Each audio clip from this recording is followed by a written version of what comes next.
Hoodoo plant mamas, get your soul fed and your spirit read. This here ain't no trend. I possess the power from way back when folk were stripped from all of their kin, so they had to find the magic within. So I call on my ancestors and gather my herbs. I conjure at my altar. Hoodoo plant mama, I manifest growth and I release trauma. Child, we just out here trying to water our plants and mind our business, you know? Everybody ain't from the deep south, man. Everybody can have culture like us. Hey y'all, welcome to another episode of Hoodoo Plant Mamas. I'm Leah Nicole. And I'm Dani B. Thank you for joining us. This is our last episode of 2020, and we are so excited to be wrapping up our first season. We're so happy with all of the support that we've gotten this season. So to start us off with this episode, we are going to check in. Dani B, how are you doing? You know what? I'm doing really good this morning. I made myself some breakfast. I've also started like a workout regimen. This is my rest day and I'm sore as hell, but I made myself some breakfast. I thank my food for being so good and nourishing me. I thank myself because I did that. And yeah, and then I had some time at my altar. So I feel like really good this morning. I'm super thankful. And I think that my body is happy to be moving again after months of me just like being, what's the word? Lord, I keep getting into grad school. What's that word again? Anyway, just not having a lot of movement. What about you? How are you? I'm doing pretty good. I recently finished my first draft of my book, so I'm pretty excited about that. You gotta insert some like hand claps into there so it could be like a I'm pretty excited about that and excited to take a break. I don't know, from writing, I'll probably still like write and revise like poems and short stories and essays I'm working on. But I'm excited to have written a book this year. I started this year with the intention to finish the book. I started it last November after my therapist told me it would be really good for to make sense out of my life or to make sense out of trauma. And when I finished, it was this like epiphany of kind of me seeing the cycles in my life and then also me seeing kind of the good that came when I needed it. So yeah, that's how I'm doing. I'm very grateful to finish that book. And speaking of which, let's talk about some gratitude. What are you grateful for, Dani? I'm grateful for my body for being healthy and allowing me to exercise. I'm grateful for showing myself, love and patience through this process of me just like doing something for myself. So I was like, I'm not going to wait till the new year and be like, oh, I'm going to start working out again and start doing this and start trying to eat more balanced. I'm just going to start now. So I'm thankful for that. And I'm super thankful we made it to our final episode. We've had so much support, like I think more support than we expected. And we're super thankful for the ways I'm saying we, but I know we both are, but I'm super thankful for the ways this podcast has like resonated with so many people, especially people that are like Southerners or people that are descendants of Mississippi that may not live here, but they have family that is from here. I'm so glad that y'all found us, and that we could be like your connection to this place. So, into the South as a whole. I echo that. I'm also very grateful. I love when y'all message our pages and are like, I love this part of this episode. I love that you are doing this work, because we really love and appreciate your support. It is literally keeping this podcast going. And I just wanted to say I'm grateful to Black women. I would not have finished this book if I would not even have started if it was not for my therapist telling me that, kind of like, for me, I was in my head, I was like, I can't write a book until I'm a certain age or I've lived a certain experience or all these things. And it was just her affirming me and being like, if you feel you're ready to write it, you can write it. I also want to thank you, Dani, for always being, for always providing great feedback on my writing, for always being encouraging, sending me writing opportunities, and keeping me going. And I also want to thank my friend Petra when we started our writing group in May, because we were home and we had the space and we both had writing goals this year. I think I had 12,000 words and now I have 60,000 words because of her. So I'm grateful to all of these Black women because without y'all, I would not have finished this book. So thank y'all. Listen, I'm so excited for you because I know how, I mean, I wouldn't know because I ain't finished the book yet, but I can imagine. So I'm really glad that you got all the support you needed to get that finished. So here's the 2021 being the year that gets picked up somewhere. So I've actually wanted to talk about like ATRs, celebrity culture, and discernment. And I think this is all like related. So I've been thinking about how we kind of measure morality when it comes to like one's desirability or their visibility and that kind of thing. And there's a spiritualist that I'm not going to say their name because I ain't trying to get dragged across the social media streets, but there's a spiritualist that I knew multiple people followed, and then come to find out this person was like transphobic, ableist, all kind of weird things that they were saying. And they have a huge following. And there's this thing where I think people gravitate to spiritualists that have high follower accounts, who have a certain celebrity, which is fine because I follow some of those people and they resonate with me. But I think all of that is kind of wrapped up in like celebrity culture, because even celebrities can be practicing a certain spiritual tradition and people will gravitate and just take everything that they give instead of like, having discernment about, does this feel right for me? You know, especially, Beyonce is a big one who has been kind of like visible with her engagement with like ATRs, which is fine. But I think that one of the things that, and I know Leah knows this too, that I've seen a lot of spiritualists say, and that I believed helped me before I even start following spiritualists on Twitter, was that you really do need to start with your ancestors.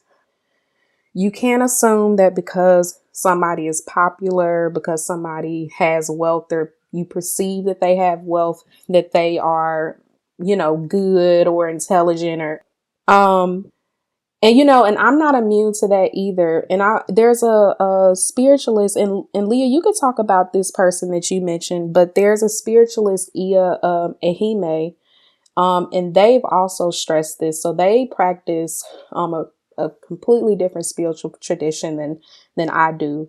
But one thing that they've said on social media, and they have a huge following, but I also feel like they really are touching people's lives. Even they have stressed, like, start with your ancestors.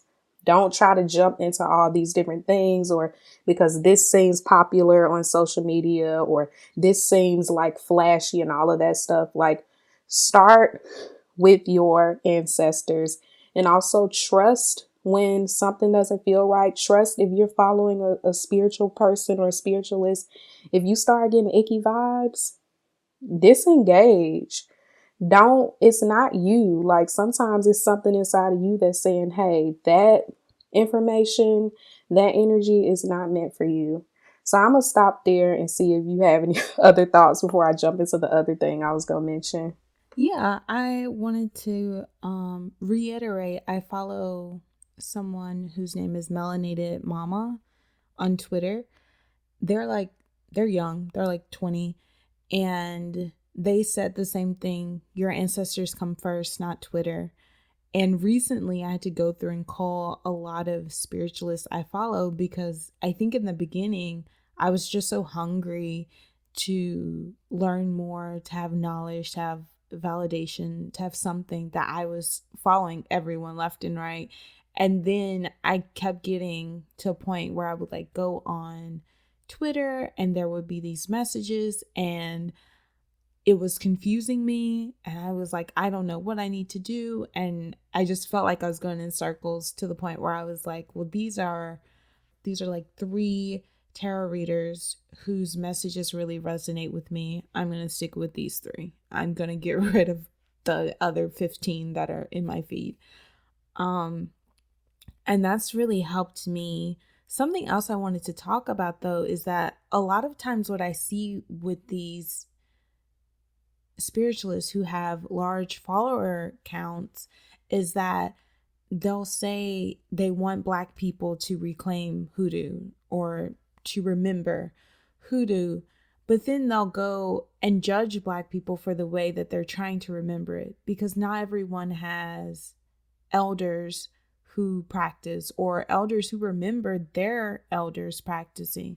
Not everyone has that knowledge, and people are trying to remember it and they aren't doing it all the way right. But then I saw this really shady post from someone who has hundreds of thousands of followers that was like, you're supposed to be using onion skins and not sage, but y'all don't know that. And I'm like, well, why don't you use that opportunity to educate people about this? You have this huge following. You know, people are coming to you for knowledge. Why aren't you trying to educate people? Why are you being shady? And like, part of me understands, like, you can't put everything out there in the streets because some people use it against you. But it's also like, if you have this huge following, if you want Black people to come back to hoodoo, you have to educate, or at least quit being shady.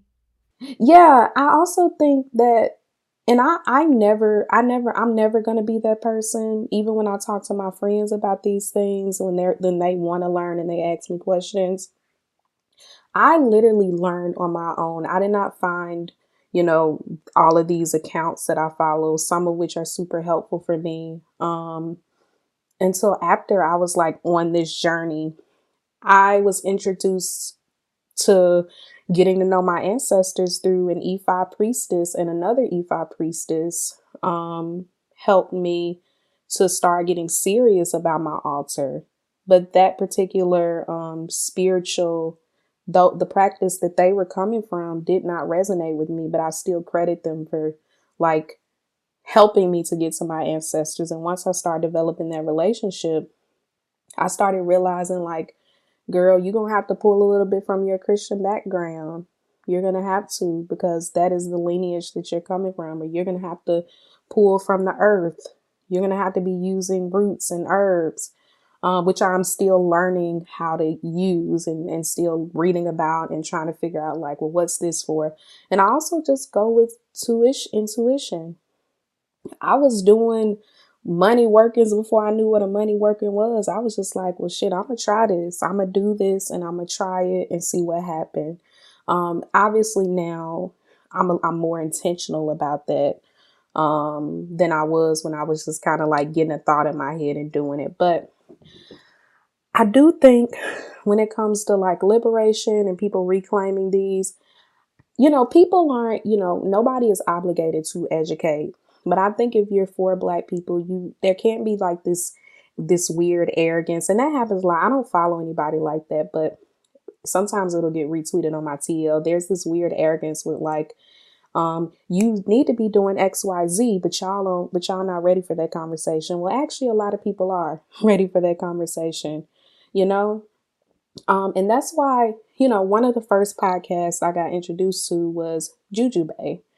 And of course, and I've told you this, the first time you shared it with me, I was resistant for some reason. I just wasn't ready. Something inside me wasn't ready. I was like, it's too much. It's whatever that is too much.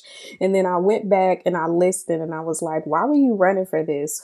sometimes we're just not ready to make that commitment to ourselves and to spirit.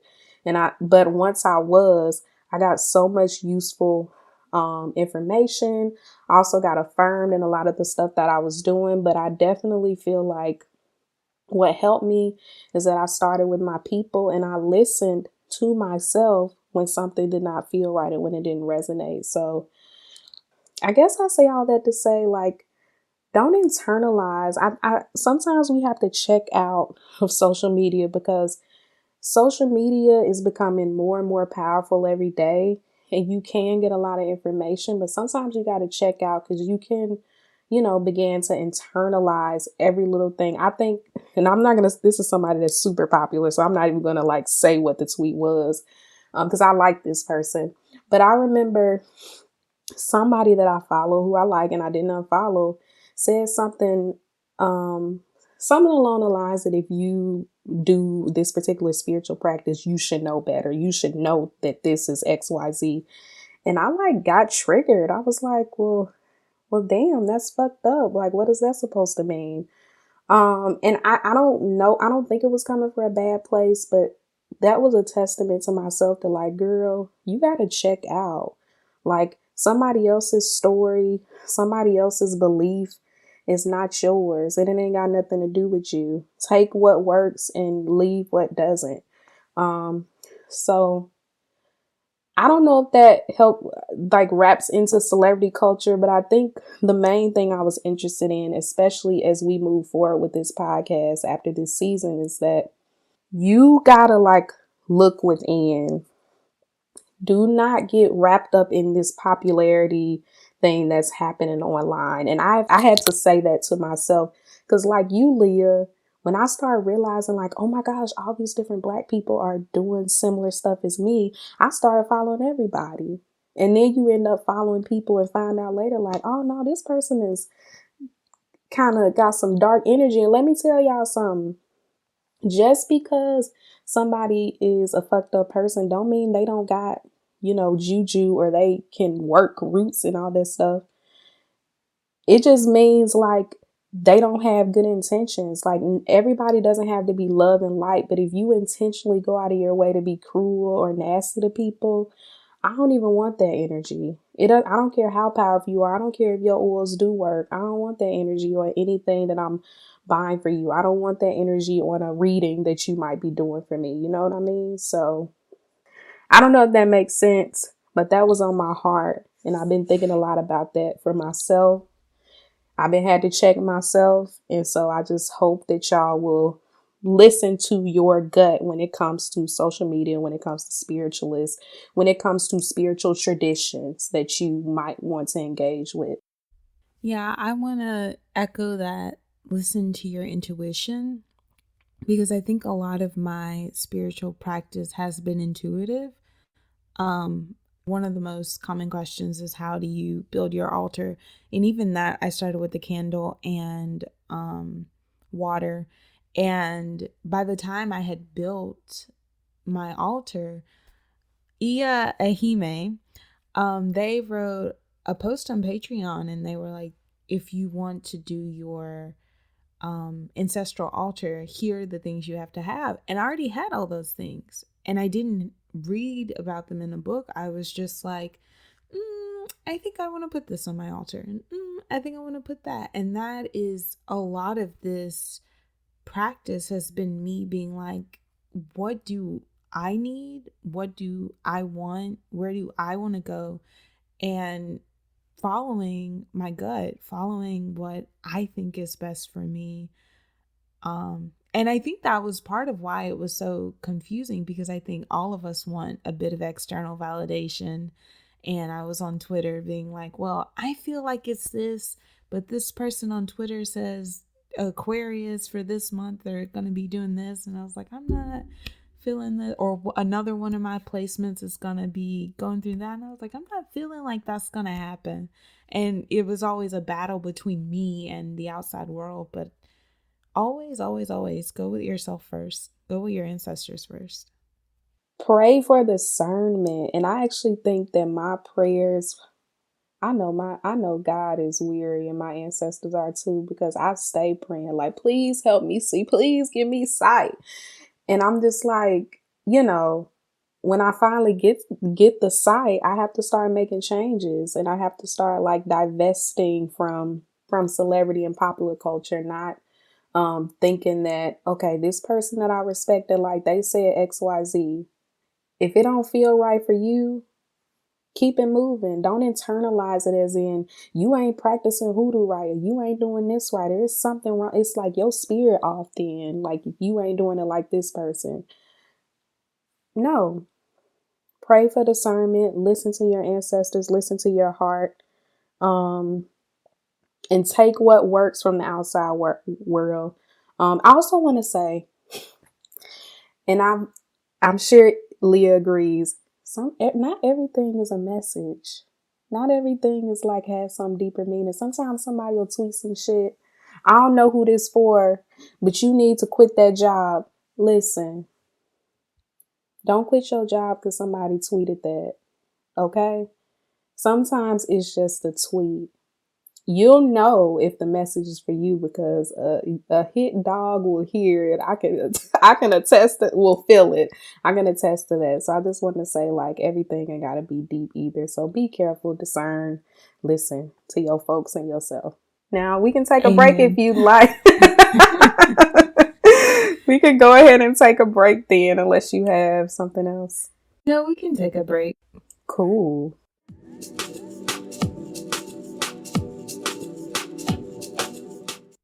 Friendly reminder that if you love our show and want to support us, you can join our Patreon. You can give as little as $1 a month. Our tiers start at $3, and you can access exclusive content like mini episodes, weekly or bi-weekly, tarot readings, depending on whichever tier you're on, and answers to your plant questions. You can also drop a donation on Cash App or PayPal. Any amount is appreciated, and your donations help sustain the podcast of two Black women. If you are interested in sponsoring an episode, email us at hoodooplantmamas@gmail.com. We especially want to work with Black POC-owned and queer-owned businesses. But if you're a white business wanting to be a good ally and drop some coins on us, we'll take that too. Let's get back to the show.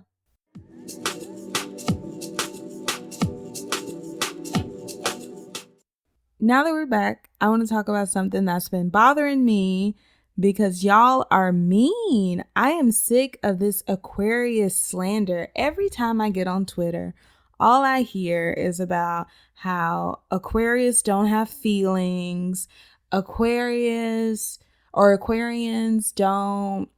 aren't nice, Aquarians. It's just like all of this stuff that y'all keep saying, and it reminds me when I was younger. Something people told me all the time was that I thought I was better than everyone else.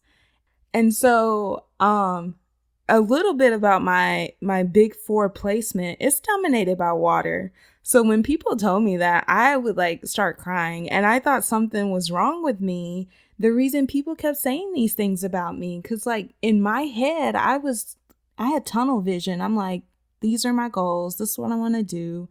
I'm just looking straight ahead. And then all these people are telling me that I think I'm better than them. And I was like, I wasn't even thinking about you. I remember I was in 10th grade, and this girl brought this yearbook from the 3rd grade. And I was like, oh, that's cool. Let me go look at what I looked like in 3rd grade. And my picture was marked out. And I was like, I didn't even know who you were in 3rd grade. Why did you hate me this much?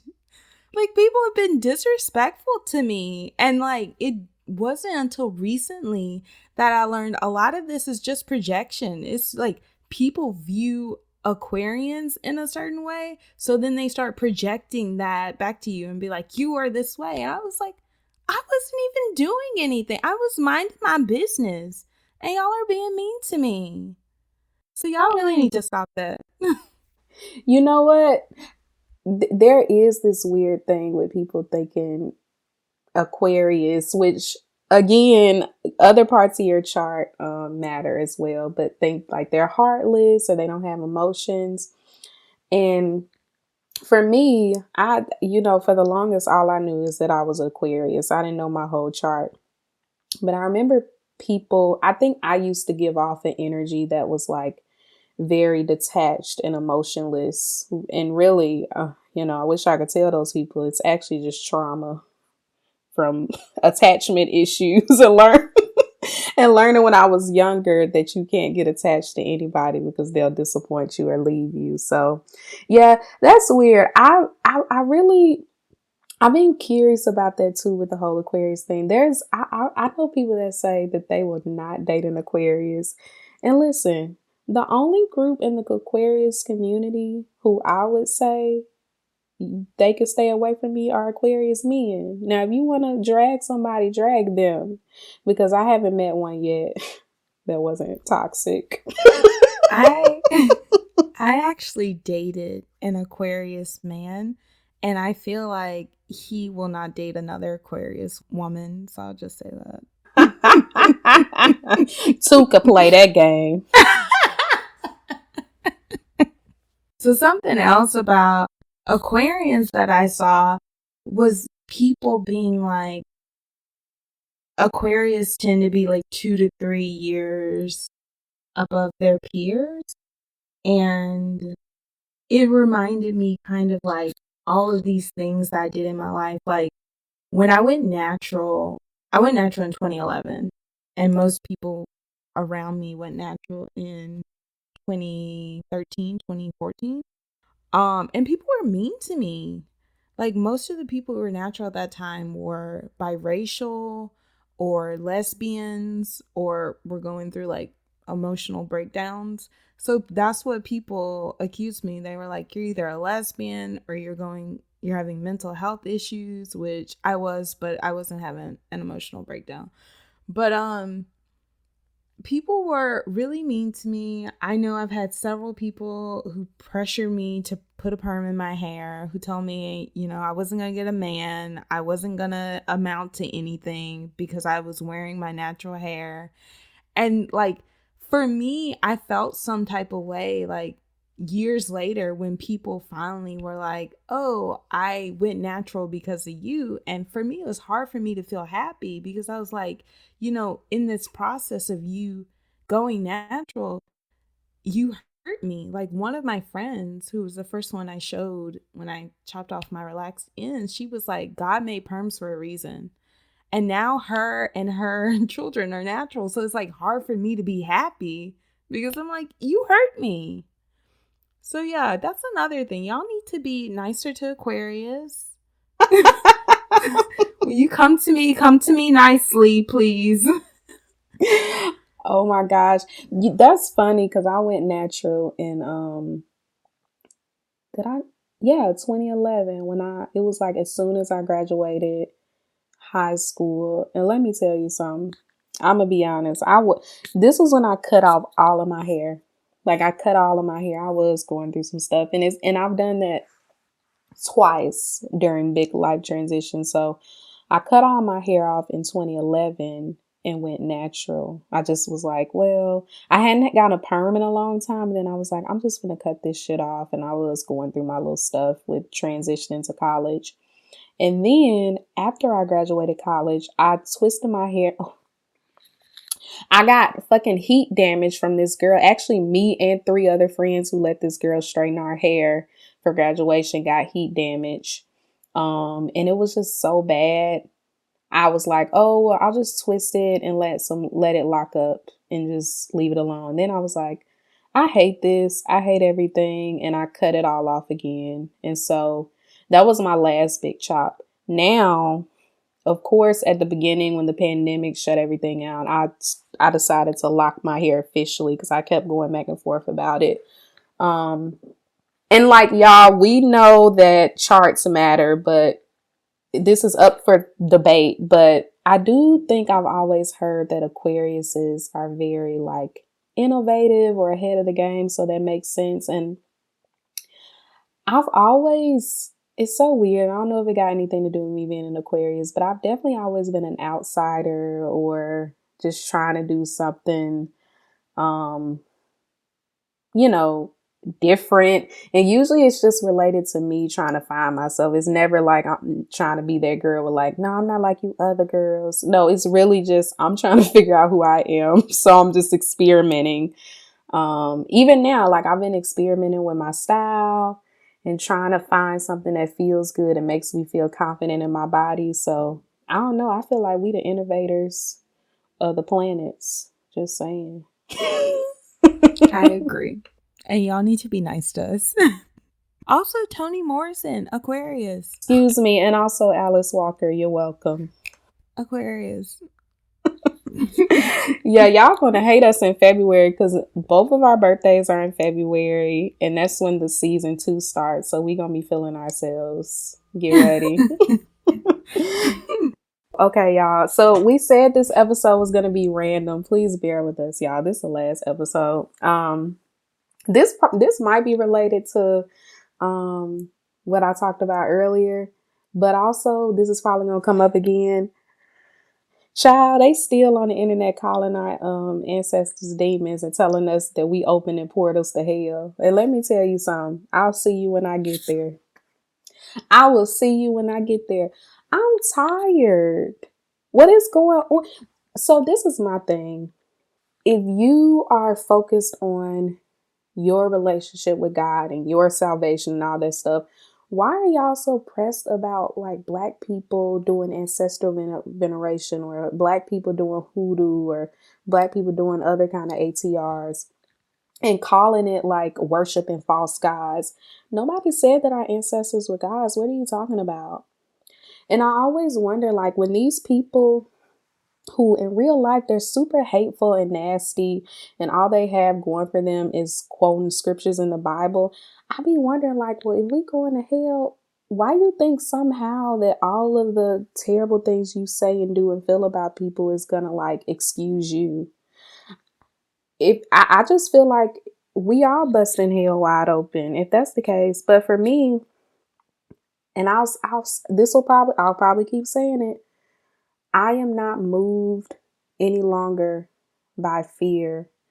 And the fear of hell or demons is not going to be the catalyst for me, quote unquote, being a real person, a good person, or quote unquote, pushing me back into the church. Okay? Like, so I don't know. I just don't know what y'all expect. I'm trying to figure out in the Bible where it says you are supposed to like force people to conform to what you believe in or whatever religious text you use. I don't evangelize to people. I share, and I have to tread lightly because sometimes I do be like, oh, you should make an altar, but I have to reel it back because not everybody want to do that. And I'm okay with that. But it's just like, is there? I know back in the day in church they used to say you're supposed to spread the good word, but you can tell me, plead your case, and leave me alone. But y'all aren't pleading your case. You're not spreading the good news of God, and you're not doing so with love. You doing this, that, and the other, and you opening yourself to demons, and that's demon possession, and you going to hell, and da da da da da. What is that? What is that? I'm done. That's all I got to say. Mind your business and mind your own soul, honey, because I'm not concerned about hell. I'm going to tell you that right now. Okay, then. I know for me, I get so frustrated when I see people who are not minding their business. Like, there are a lot of rich celebrities who are like, these people from Guatemala are trying to cross our border into the United States. I'm like, what does that have to do with you? Like, why are you so pressed about that? I'm like, you are rich. You can do whatever you want. Why are you pressed that people are trying to survive by going to a new country? What does that have to do with you? So I really don't understand people who make it their business to hate other people. I'm like, we are all sent to this earth to do our work. And maybe if you were focused on what you were sent here to do and mind your own business, you wouldn't have all this hate. You wouldn't be upset every 2 seconds about other people out here living their life, minding their business, doing what they were sent here to do. Like, why? I just don't understand why people are so upset. I figured out the title of the episode: Mind Your Business, Mind Your Ancestors, period. Period. Okay, well, did you have any other thoughts about before we go to our little wrap up? Yes, I have one more rant. I'm full of rants this season. But a couple weeks ago, I saw this white woman on Twitter who was like, unpopular opinion, but no one under the age of 30 needs to be writing a book.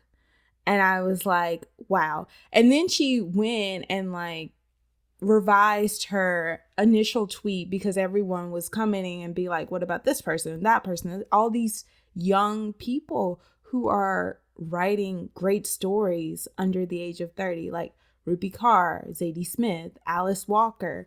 And it just, like, it upset me because, like, one, I'm trying to write a book and I don't need a white person telling me it doesn't matter. And then two, it also upsets me because I'm like, you're white. Even white women, you know, back in the day could still write their own stories. Like, you've always had these opportunities, whether you had to write your name under a male name or whatever, you still had the opportunity to tell your own story. And it's like, us, especially Black people who are descendants of enslaved ancestors, our stories have been stripped from us. We have generations of stories that are begging to be told, and you are out here telling me that that's not important, that I need to be quiet because I haven't reached your age limit. Ugh, and that just pissed me off. But anyway, like right after I had saw it, I saw this young journalist. She's 20 and she's coming out with her second book, and her first book had like critical acclaim. So I was like, you know, and she's black too. So I was like, you know, we are out here and we are doing it, and you're not going to stop me by telling me I need to be a certain age to meet your limits. I'm sorry that you're 30 and you haven't figured out who you are or your writing style, but that doesn't mean I haven't figured out mine. The end. Well, what did she revise the tweet to say? She was like, oh, I understand that there were some great authors, so maybe most people shouldn't publish a book before the age of 30. And I'm like, no. Yeah, I want to acknowledge that, like, in this whole like competitive, you know, writing sphere or whatever, there is a lot of ageism when it comes to, like, you know, 30 under 30 or 40 under 40 and that kind of thing. And it does put pressure on people to feel like they have to publish while they're young. Now, we know Toni Morrison, was she 40 when she published her first book? 38. 38? Yeah. And that's something that she's openly talked about in interviews. She would have been considered a late bloomer. Well, that late bloomer got a Nobel Peace Prize. But there's also, am I lying? It was the Nobel in literature, right? Okay. Child, don't give me the line on here. But also, there's been younger writers, like Tomi Adeyemi. She's like 24. Yeah, I apologize for mispronouncing, if I mispronounced the last name. But she wrote Children of Blood and Bone. And that book was on the bestseller. I think that series, like each book that she's released from that series has been a bestseller. Like top 10, if not number 1. So, you know, when it comes to writing, everybody's journey is different, but I also think some of that is projection and, like you said, feeling insecure because of the ageism that does happen in the writing community. Like, I do want to acknowledge that, but at the same time, like, don't discourage young people who want to tell their stories. Like, some people have lived a lot of life even before 30, and they deserve to tell their stories. They deserve to try. They deserve to mess up, rewrite if they decide when they get older. Like, Kiese has said this before, and he said that, like, you can write several kinds of memoirs. Like, so whatever you write about your life before 30, or even, well, yeah, so I'm specifically talking about memoirs. You can write something completely different in your 30s or your 40s. Like, Because I've heard people say you shouldn't be writing a memoir before a certain age. But even when it comes to fiction and that kind of thing, like, writers grow. If somebody writes a book before 30, cool. Like, if it's not that great, they still deserve to have their story out there in the world. And, even that's subjective, because at the end of the day, somebody out there is going to connect with your work. It doesn't matter what the people that are obsessed with the canon when it comes to writing, or obsessed with like awards and that kind of thing. If you write a book, it's going to be some people out there who it resonates with, and they don't care if your characters are underdeveloped or if the plot isn't strong. Okay.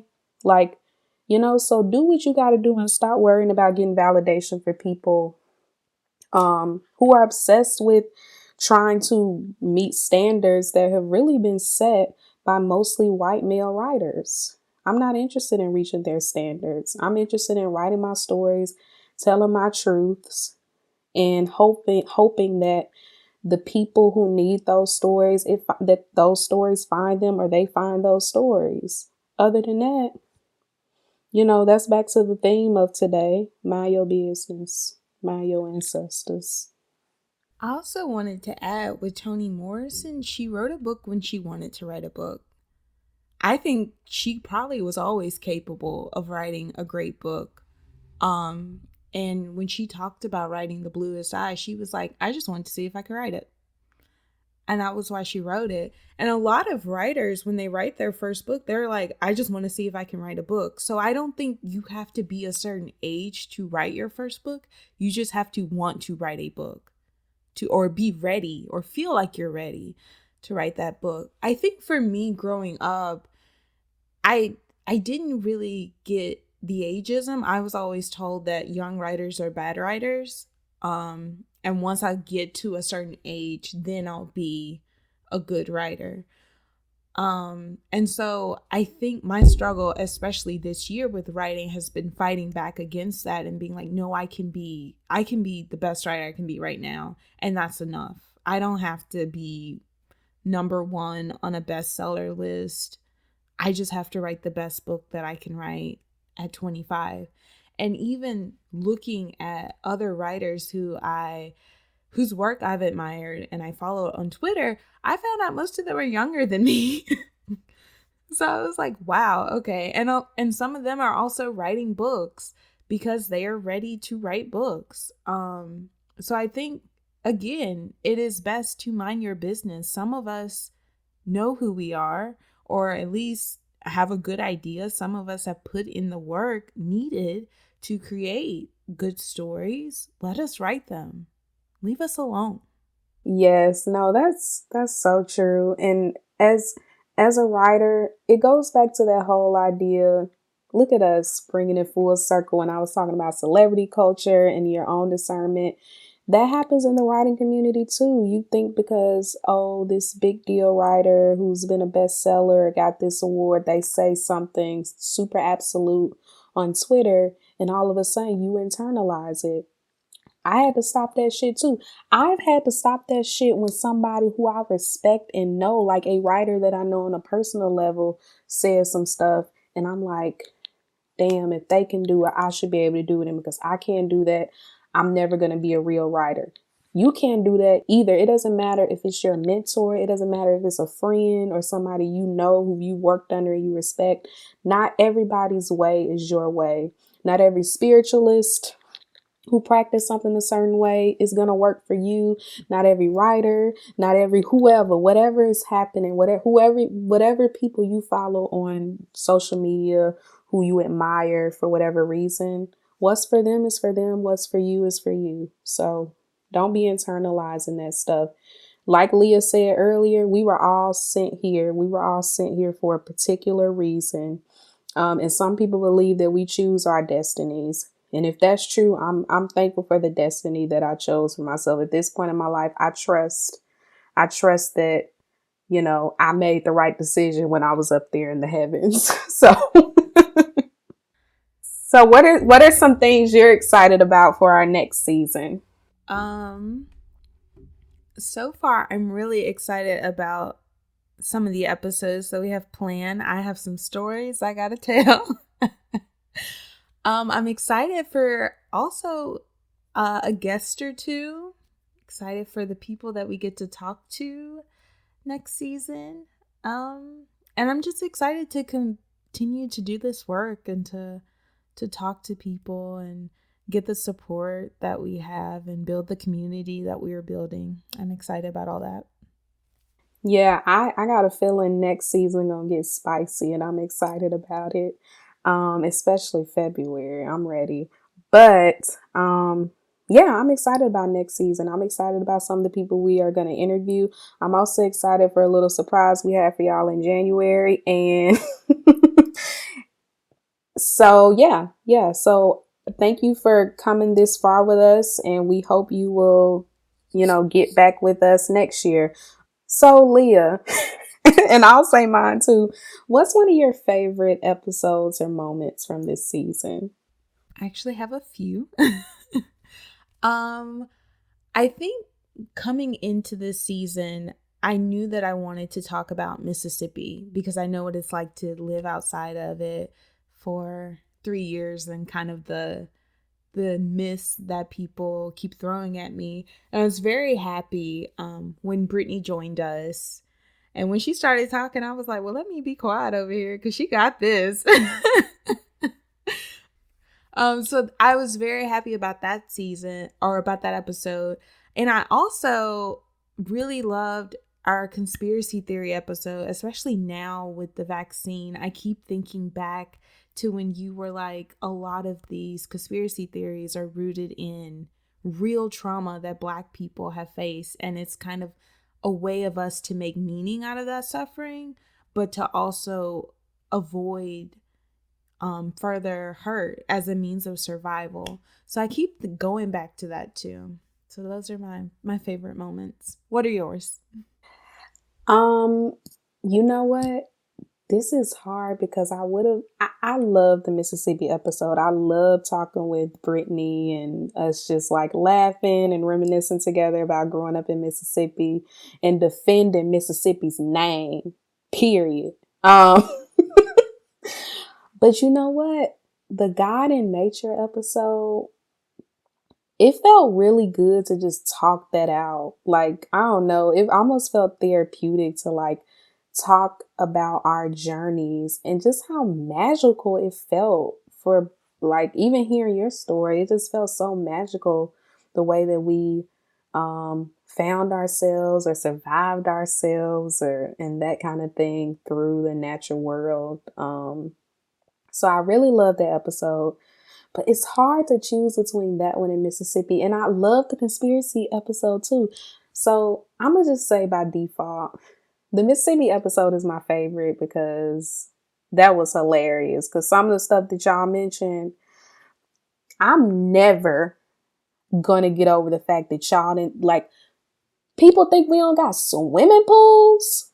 That is disrespectful. I ain't gonna get over that for a while. I done heard a lot about what people outside of Mississippi think about Mississippi, but swimming pools, that's gotta top it. Y'all think we don't got? Let me hush. Let me just hush. But yeah, that episode was so funny. It was. I enjoyed it. Thinking back to the God in Nature, this morning I was reading some of my old poetry from when I was like 13 to 17 years old. And I was thinking back, Shook talking about her first step away from the white man being God was trees. And in a lot of my poetry, it's talking about stars. So I think that was kind of my first step away from seeing a white man as God, was looking at the stars. So I just wanted to add that to the last episode because yeah, that was a good episode. Yeah, I think we got to do something similar next season or like follow up with some of these conversations because we didn't even get to dig as deep as we could have, TBH, even though I felt like we dug really deep. So this is the season finale. Yeah. Wow. I want to say one more thing before we get off of here. And this is extra. Leah didn't see this coming. But I want y'all to know we both put a lot of work into this. But the fact that the editing and the production aspect, like Leah did a lot of that, the tech work, because I don't know shit about that.